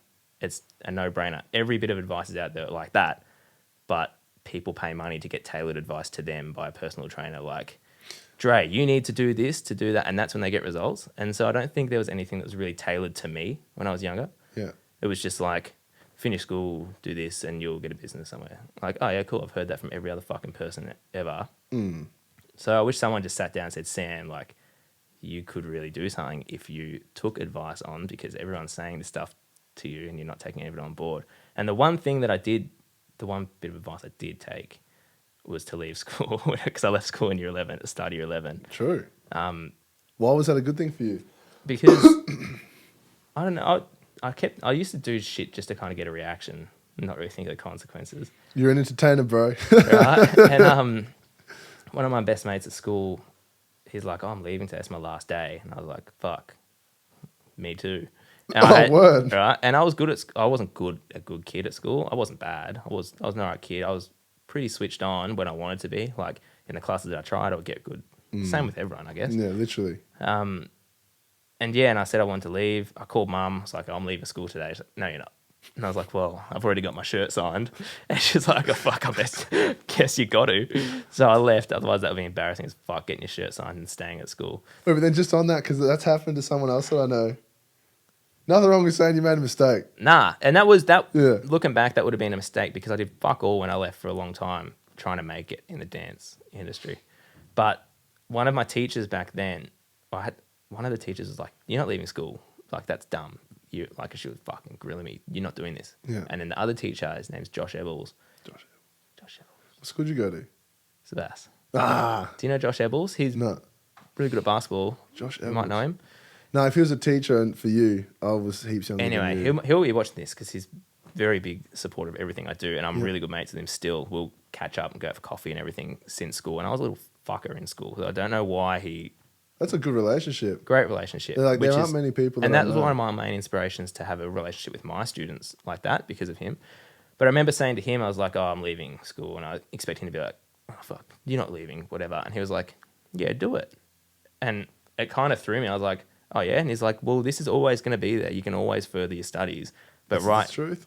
Yeah, and I don't want people to watch this and be like, yeah, I'm fucking leaving school.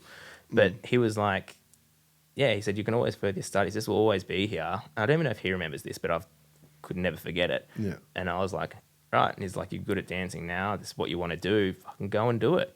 And yeah, that's that one bit of advice I remember taking on. And then I remember mum and dad talking one night when, I don't know if it was when I left for the circus or I was going to start a dance school or something else that was crazy. And I remember my mum, I was going to call her Sue. I call them Sue and Pete. Sue was saying to Pete, she's like, oh, Sam's doing this. And I was like, I'm just listening in. And he was like, nothing negative. He just goes, oh, well, he's not going to die wondering. True. And I thought of that straight away. And it wasn't like him going, you know what, Sam, go and do whatever. But it was kind of like encouraging just to hear that. And so they're the two things that mainly stuck with me. So yeah, I wish that someone had sat me down and just said, take more advice or... But then it's such a hard one because, like, how do you tell a kid that? Exactly. And it's like, which is one of the weirdest things, like, in why I say we need to listen more, because a lot of the time when we actually do listen, we're being told the same shit. And if you're being told the same thing over and over again, it's like, you should probably act on it. Exactly. And it's like, the more you don't, the worse it'll probably get. Exactly. But, yeah, I just wouldn't listen to anyone.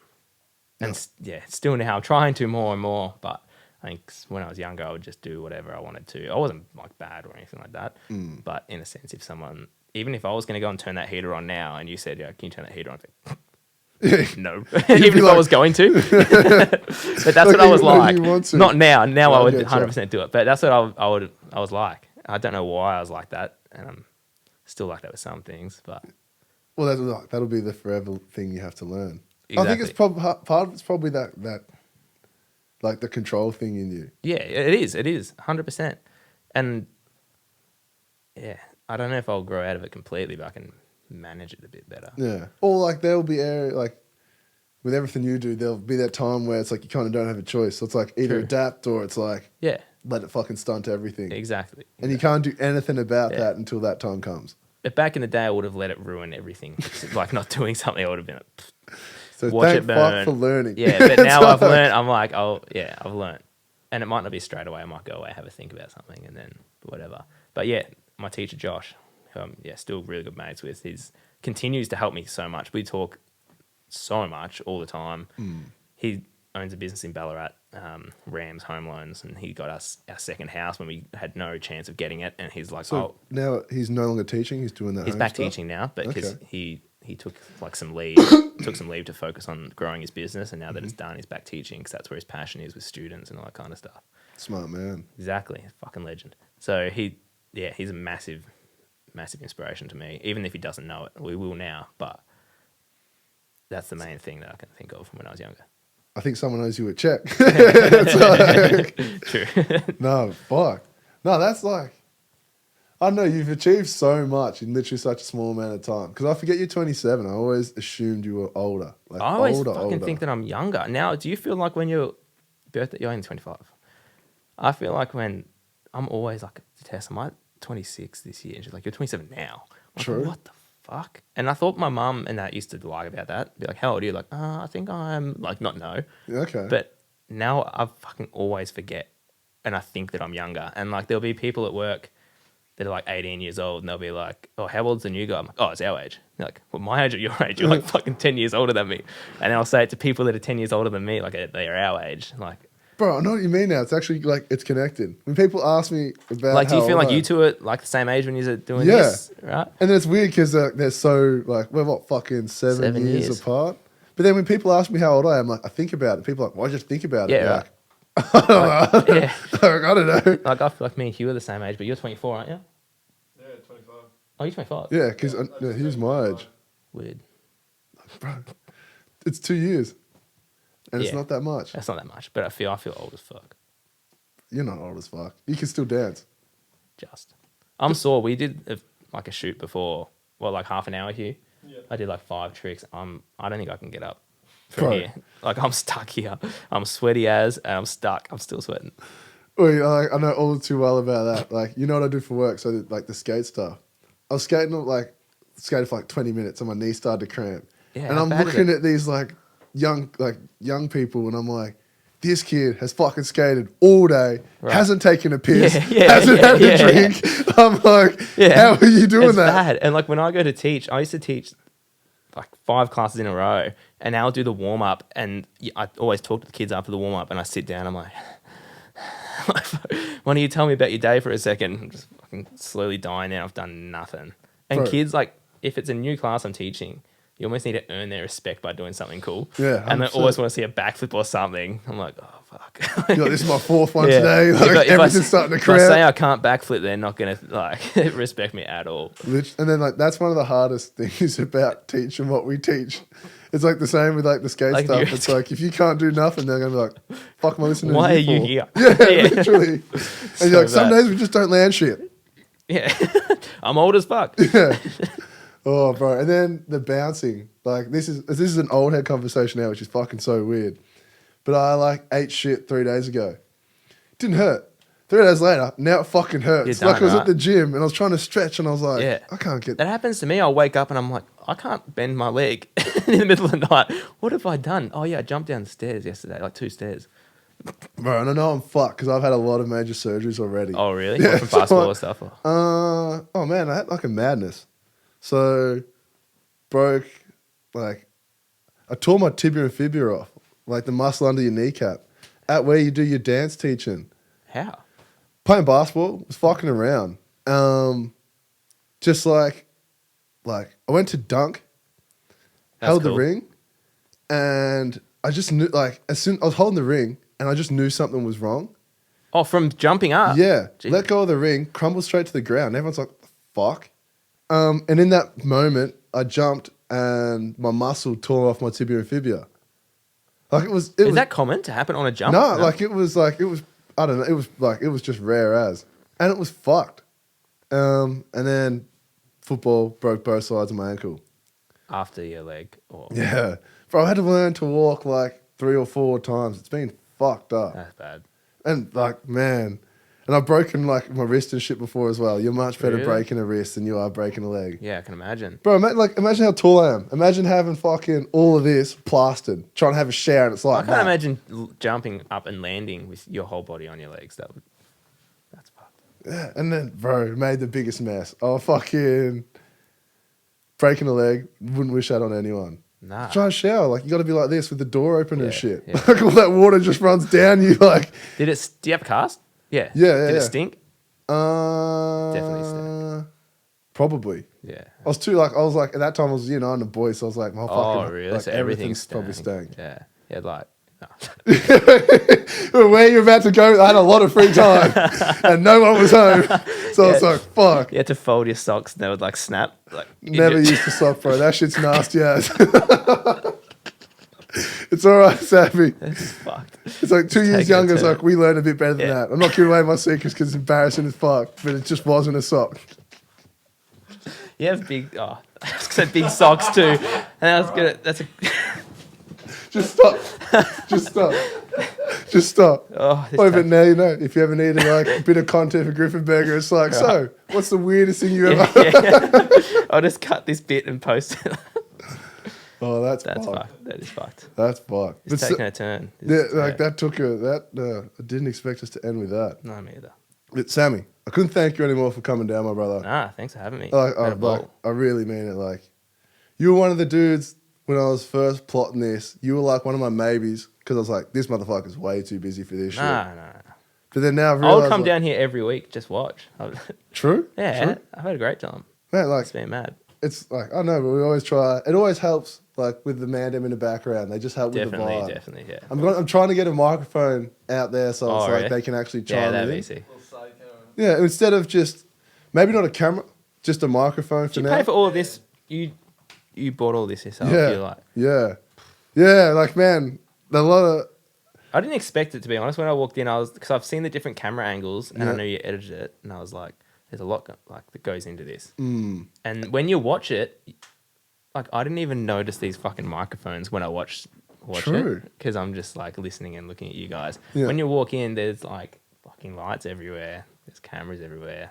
Hardcore mics. and then like it has to all go through. Yeah, and like, there's so some much shit going on in the background. And then no, It's like, crazy. and think we don't have the actual lights of the room on because of the like that was the ringing. Oh, Exactly. I apologize for that ringing noise in a few of the episodes. We found out it was the lights, so we've turned the lights off now. Now it's gone. But like the fact that It's we've got no insane. lights on and it's this bright, that's why you're sweating. I'm sweaty as fuck. Yeah, but no, but this cost a bit. Yeah, it's good. It'll all pay off for sure. Oh, like just. I've got some. Oh yeah, no, this is that's some after comment. Like yeah, like that's when we get off. But believe me, I've got some ideas for this because I've realized like what I've got is actually fucking. You need some sponsors. I do, and have one on the way, but it's just taken so long, so I'm not even sure what the go is with that. But that like that's the, and I don't know where to go with that or like really what to do. I'll sponsor you. True. For sure, if you want to be represented by fucking Griffin Burger. Why the fuck? Wait, what does that board say? I can't even read, man. Nah. No, the bottom, just the numbers. 322. Oh yeah. Yeah. 203358. Bro, fella, that's us. Oh, I just. But no, but that's something I Oh, definitely you want don't to. even have it right. What do you mean? What do you mean? Look at it again. The second postcode. 3220. Wait. Oh! That's like Western Sydney or some shit. That's been there for so long and no one's noticed. Nah, I didn't notice when I first saw it. I was like, hang on a second. Yeah. And then like when you said, I was like, what are you talking about? And I was like, well, I hope I still have the fucking things to stick on that and I'll change it around. Yeah, for sure. Yeah, no, but that's definitely something that I've just been thinking about and I just don't know how to do it. So I'm like, what the fuck do I do? But then that wasn't a thing I was stressing because I was more No, you don't need to focused stress. on You've this already, shit. yeah, good enough. Yeah, and then like that was like, it was like, what can I really, like, it'll just help. Yeah. It'll look sick We'll and help stuff. you out for sure. But it's just, We'll help you out. fuck. No, man, you've already Because helped me out so much Nah, just because coming it's down with legit. this. It's like, it's legit. You're putting so much into it. I appreciate you, Sammy, I really do. But tell the people where they can find you. Fuck. You can find me on Griffin Burger's Facebook if you just want to go, if you want to. Well, look at that shit like a meme page. If you want It to fucking is. piss yourself to Yeah. local shit. Yeah. And even it's kind of funny, even if it's not something I'm posting, because people just grill me in the comments too, which is kind of funny. So you can hit up Griffin Burger on Instagram, Eclectic Decade on Instagram. My page is pretty shit, my Instagram, the Sam Griffin. It's not that good. That's you, But bro. you can have a look at it and, yeah, find me at the shop. Literally. And like all that shit will be plastered. We'll make sure we put everything into like everything sure. for you. You got it. But fuck, I think that's it for the day unless you got That's it. anything else you want to I add. think that's it. I think I've said a lot. You're not going to hit anybody with a famous like, come meet me in Sebas or else. Yeah. I'm going to walk out of here and just get punched by someone. Like, they found out that I'm here or something. Nah, I'm good. I'm fine. I got you. Fuck. Well, I guess that's it. That's another episode of Different Kind of Genius done this week. Like, comment, subscribe, please, or else. Definitely. And yeah, fuck, we're done. Stay safe. Peace out. One love. Liam, you know what to do. Sammy, Thanks, bro. appreciate you, brother. I really do. Oh, I really I'm do. stuck. Yeah, you stuck. No, no, no.